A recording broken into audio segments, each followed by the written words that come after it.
Hi everyone, hello my dear children.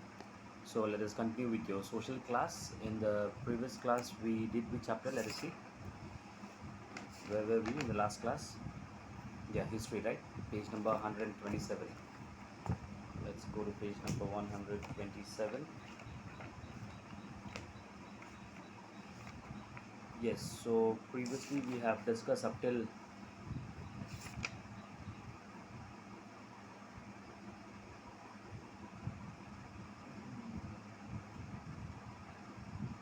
economic changes, right? Okay, so now we will start from cultural changes, correct? Page number 131. Okay, let us start with the cultural changes. Okay, that took place during the British rule in India. During that period of approximately 200 years that they ruled us, what has happened and what were the things that took changes in terms of culture. Let's see.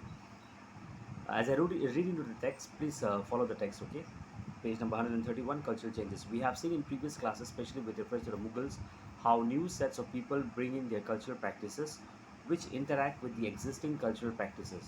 This often results in a totally new culture. This change was also witnessed during the colonial period in many aspects of Indian culture. Art, architecture, language, literature, and in fact, even the way Indians dressed changed considerably during this period. We shall read more on this in a separate chapter. In the field of architecture, the city of New Delhi, especially what is known as Lutyens Delhi, is a good example of colonial architecture, which was a mixture of Indian and European styles. Similarly, in the area of art, the Bengal school is a good example where Indian themes were expressed through Western styles. In the area of literature, Indian writings in English, which is now very popular around the world, began during this period. All right. So basically, cultural changes. It is so said that even let me give an example. Now, for example, say today in your area, in your locality, what happened? Someone comes and starts residing who does not belong to that particular place, who is an outsider, right? Now, when the person he or she comes and starts residing in your place, as the person comes into your society, to your locality, along with him, he also brings in his tradition, his culture. So the culture which he brings in along with him and the culture which already existed in that society from earlier. Now, what will happen? His culture and the culture which already existed in that society. So both of them they will mix up, right? And as a result, a new culture would emerge, mixture of both the culture. Okay, so that's called what do you call, like the cultural changes that takes place. Same thing happened with us during the time of British rule as well.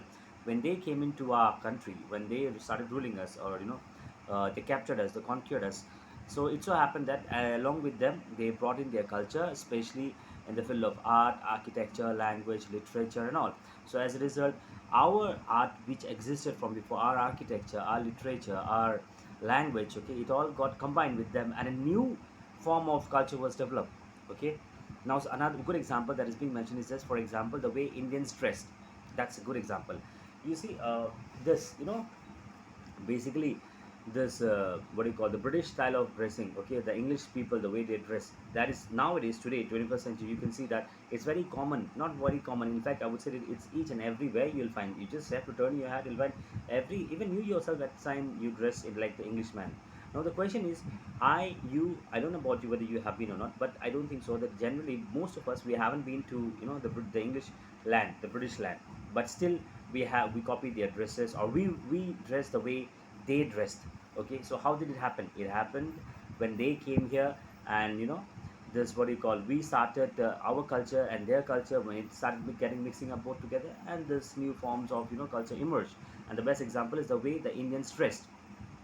Similarly, even in the field of architecture, now these are some of the good examples that is mentioned in your text. Please underline those examples. Why? Because when you write answers related to these cultural changes, these examples will support your answers. All right.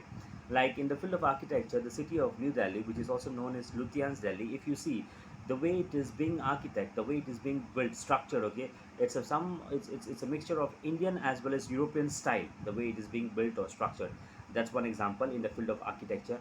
Next, in the field of art, especially Bengal school. Bengal school is a good example where Indian themes are being expressed but in a Western style. Alright? So that's another example for art. Next, for literature, the so called Indian writings. You see, nowadays Indian writings are found in English language, and English, it's their language, their native language, the British people. That's why they are called English people. It's not our native language. But right now, for example, the way I'm interacting with you or you interacting with me, we're interacting in English language. Why? Because the mode of education is English. Now the question is, how come this mode of education came into our country? Even that we will see. I hope that is mentioned out here. Yeah, if we get in this chapter, I hope we may get even one or two line, at least some brief description about this education system as well. We'll get to know. So I hope you got the idea of this cultural changes which took place during their rule in their rule in our country. Next, we have the social changes. Social changes means changes related to the society. Social, the word social means society in simple term. Okay, understand that. Now, mm, yeah, let us go to the next topic, that social changes. Some of the important social changes that took place during this period were around the issues of caste system, tribal society, and treatment of women. We shall read about them in detail in the later chapter.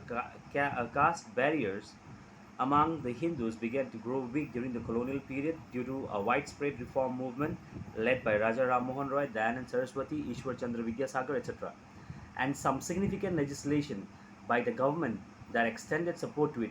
By the government, do not misunderstand or misinterpret that government here does not refer to Indian government. Why? Because we are talking about the British rule in India, which means the British government.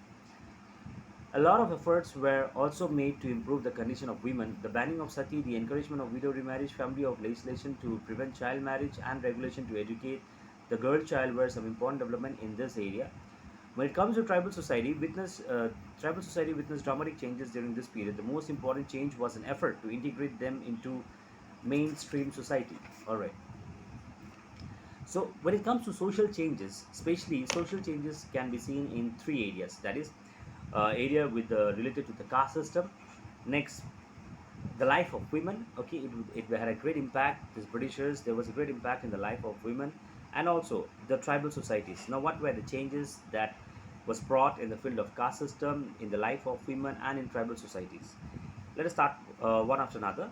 The first one, caste system. We all know that our country had a strong for what do you call practice of caste system, which is now a kind of I would say that it's illegal. It's a crime because discrimination on the basis of caste is, as per Indian constitution, it is an offense. Okay, right now. But earlier it was practiced in everywhere, especially in our society. I'm talking about our Indian society. So it so happened that when these Britishers came in, when they started ruling us, controlling us, what did they do is that this caste barriers, the caste is there was a barrier. Barrier means a kind of a obstacle, boundary, that okay, this fellow belongs from this caste, this fellow belongs from that caste, so you cannot do this, he cannot do that, you cannot mingle with him, he cannot mingle with you, you cannot go in that place, you cannot get admission in this school or that college, or so many barriers were there. So these things started weakening the barriers, the boundary starts weakening because of the British system. That was one. And also in addition to the caste system, it started weakening. Plus, and also there were some of the social reformers. Reformer means in the kind of a person who wants to bring change, social society, in the society, who wants to bring change in the society for the well-being of the society, not for his or her personal benefit. Those type of people are termed as social reformer. So there were many social reformers like Raja Ram Mohan Roy, Dayanand Saraswati, Ishwar Chandra Vidyasagar, etc. There's a picture of Raja Ram Mohan Roy being mentioned in page number 131, and under the topic social changes. So Raja Ram Mohan Roy, Dayanand Saraswati, Ishwar Chandra Vidyasagar, they were some of the social reformers. In addition to this British, what do you call, British introduction of such policies and measures which weakened the caste system, they also played a very major role. And yes, obviously, as I told you, it was the social reformers and the Britishers' legislation. Legislation means rules, policies, and all. Because of the British policies, because of the social reformer, the caste system started weakening during the colonial period. But however, earlier, before, I mean, you can say that pre-colonial period, before the coming of the Britishers, okay, it really existed. It was practiced in each and every, corner of our Indian society, which was very wrong, because discrimination and inequality just on the basis of caste is something unjustifiable. Next, in the field of women, what impact did this, the British rule had in the life of the women? What were the changes that was brought in our country? Okay, there were many practices, as because our society, I mean, I'm talking about this, what you call the earlier society. It was believed that women were really, if you look at history, if you go back history, it was considered that women were considered to be inferior than men. Okay, so as a result, there were many wrong practices, I would say that, which was going on, which the women had to practice, whether they like it or not. It was forcefully imposed on them. Okay, forcefully imposed on them, like sati, and what do you call this? Sati, child marriage, and what is this? Yeah, widow were not allowed to remarry, and so on. Likewise, so when this Britishers came in, they started bringing some of the changes which affected the life of the women, like banning of sati. Sati was banned. I hope you know what is sati. When a husband dies, the women, they were forced that you need to go and sacrifice yourself in the funeral pyre of your husband. If the husband dies, why come the woman will have to die, man? I don't understand. Maybe there is a logic behind it, but whatever it is, that's we will not see that. But now, what is our concern is that what were the changes that the Britishers brought in in the life of the women. That is what we have to look after. So banning of sati, next encouragement of widow remarriage. Widow whose husband passes away, they are called widow. So even remarriage system, they were allowed during the British rule. Earlier it wasn't. Plus child marriage. Okay, child marriage was prevented. Such type of legislation, law, rules, policies were made, which you can say prevented child marriage, because that's an illegal offense. That's an illegal, it's an offense. In fact, as per our Indian constitution right now, there is an age for for marriage. There's a particular age. Anybody, whenever you feel like, as in when nobody, that's illegal. If you, there's a certain age before that, if you marry, it's crime. So that was, but earlier it was very much practiced, this what you call child marriage, which was wrong. So that was prevented. Plus, even rules were made to educate the girl. Okay, so I repeat, the changes in the which was brought in the life of the female, in the life of the women, were banning of sati, encouragement of widow remarriage, what do you call, regulation to educate the girl, and legislation, rules to prevent child remarriage, child marriage. Okay, these four things. So that's for women. Caste system, we have already seen that the, what do you call, the barrier getting being weakened. Now we have the tribal society. What were the changes that was brought in the field, in the respect to tribal society by the Britishers during the colonial period? For tribal society, it isn't mentioned much. It is just written that, yeah, some most important change. What changes, that is not written. What were the things that was being done? But however, important changes were made. Effort were made to integrate. Integrate means to connect, to link, to link the tribal society with the mainstream society. As because the tribal society is one such society, they prefer to stay in their own zone. They have their own own culture, own tradition.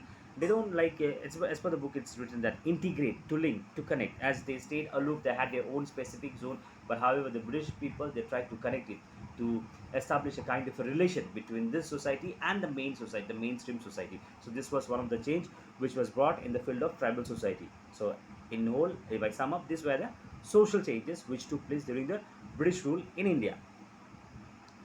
Next, we have the modern India and the colonial perspective. Okay, the modern India that we have today, and the colonial, the British perspective. Okay, their thoughts and all, their thinking. Let's see what this topic has to offer us. Oh, sorry. Before that, we have another paragraph of social change. As I read out, please go through the. I mean, follow the text. Okay, page number 131, right hand side, second paragraph. Page number 131, right hand side, second paragraph. The second important set of social changes occurred with changes in the educational system. The British required a large number of people who could run different levels of administration. See, I told you about education system and it's being mentioned. I repeat, the British required a large number of people who could run different levels of administration. They therefore made a serious effort to overhaul the traditional system of education. Eventually, it led to the birth of English educated middle class of India, which not only produced bureaucrats and administrators at the service of the British rulers, but also some of the outstanding leaders of the Indian national movement, about whom we shall read later. Alright, that means the present education system that we have now, or the like our education system and all, the language in which we are conversing, it is not something that Britishers did for the well-being of us. No, never think that Britishers will think for our benefit, that too during those days, colonial period, not at all. Even in the book it is mentioned that the change in educational system, why it occurred. The British required a large number of people who could run different levels of administration for them. They needed people who would work for them, and in order to work for them, the very and the most, foremost important thing is language. If you do not understand, now for example, the way I'm explaining it to you, no matter how much I give my best, or whatever type of if I, even if I bring all sort of different examples and try to make you understand, if you're not well versed with the language, it will go above your head. Language plays a very important role. It's in fact the key role, not only in terms of social. You talk about any subject, be it science, maths, English, whatever, that doesn't matter. Even in maths and science, the question paper that you get, or the text that you have, it's written in English language. So if you're not understanding the English language, or if you're not understanding the question which is being mentioned in your question paper, no, even if you know the answer, you will not be able to write the answer, because you don't know which answer is implies for which question, because you're not understanding. So that goes here. The British also did the same thing. They wanted people to work for them, and as a result, they, what do you call, they removed those traditional education system, and they introduced this English form of education. Okay, and eventually a new, what do you call, a new group of people came in the society, who were termed as English educated middle class of India. English educated middle class of India.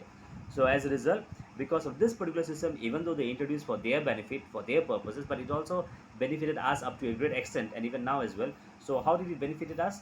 Like, because of this particular system, bureaucrats, administrators, it was produced. Okay, who, yes, they did serve for the Britishers as well, but at the same time, many outstanding leaders were also produced. Especially, we can see them when it comes to Indian national movement and all, for the national movement which brought freedom to our country. Okay, the leaders of those particular movement were also from this. They were also born from this particular group, English educated middle class of India. Yeah, now let us come to this topic, that is modern Indian colonial perspective.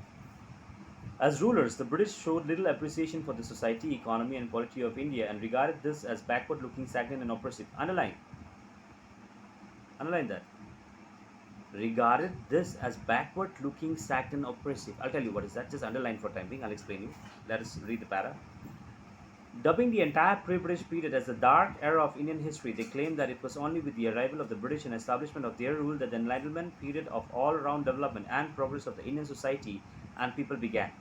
Western-style urbanization, development of swift means of transport and communication, introduction of new industrial techniques, initiation of a centralized government powered by a comprehensive legislative system, etc., were credited with having kick-started the process of all-round progress and modernization. Okay, so basically, this the modern India that we have, Britishers.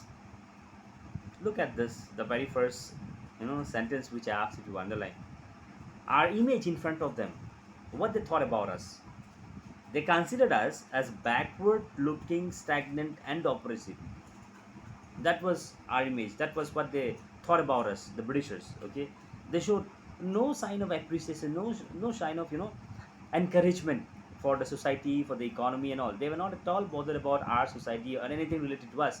They were only concerned about themselves, and we, for them, we were just a kind of a stagnant and oppressive and backward-looking people. All right. In fact, they say that the Britishers, they claim that the the the pre-British period means before the coming of the Britishers. Pre-British, post-British means after the Britishers. Pre means before, and during means when they were ruling. So they say that the pre-British period in India is being termed as dark era, dark period. Why? Oh, they say why they say this. So underline this. See, there's a written. I'll read the line. Dubbing the entire pre-British period as a dark era of the Indian history, they claim that it was only with the arrival of the British. They say that when they arrived, okay, when they came and they started establishing their rule, okay, it is because of them, as per their words, not mine. It is because of them that with their rule, their establishment, our country, we started we got enlightenment, kind of, we were, as it is being mentioned, that we were living in dark era. It is they who brought the torchlight in our society. That's what they claim, right? They said that it's in their period that all around development and progress took place in our society. Okay, like what were the progress and development? Please underline the last sentence. Okay, the entire last sentence. It is being mentioned about the development and the progress which took place in our society during their period. Western style urbanization, development of rapid means of transportation and communication, introduction of new industrial techniques, and beginning of this centralized government powered by what do you call comprehensive legislative system, is proper rules and regulation in place. What do you call centralized administrative, means one office controlling or everywhere, not that every places will have to set up a different office, not that. Centralized government, that's called one central government, okay. And also, any more? Yeah, so these were some of the things they claim, that it's we means the Britishers, we who have introduced in your country, and because of us your country is in this state now. This modern India that you have is because of us. That's what they claim.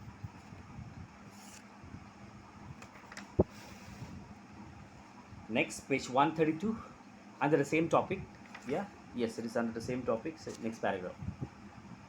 In his book, The History of British India, which he wrote in 1817, the British thinker and historian James Mill set the trend for denouncing the pre-British period and glorifying the British rule in India.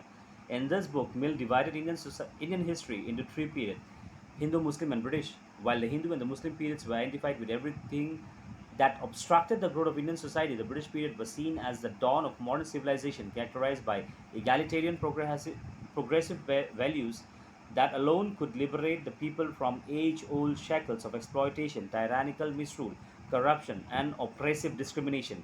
Mill's view drew wholehearted support from a dominant section of British administrators and historians called the Anglists. Alright, another claim. Yeah. So there is a book which is termed as The History of British India, written by a Britisher, obviously, James Mill, who is a British thinker and also a British thinker, not an Indian thinker. So you just understand. I hope by now you got, without reading, if he is a British thinker and a book written by him, so obviously he's going to glorify Britishers. He's going to glorify his country. That this is because of his country. India is this. It is because of Britishers. India is that. Otherwise, we are just zero. That's what he will mention. Yeah? This book was written in 1817. See, it's written here, James Mill.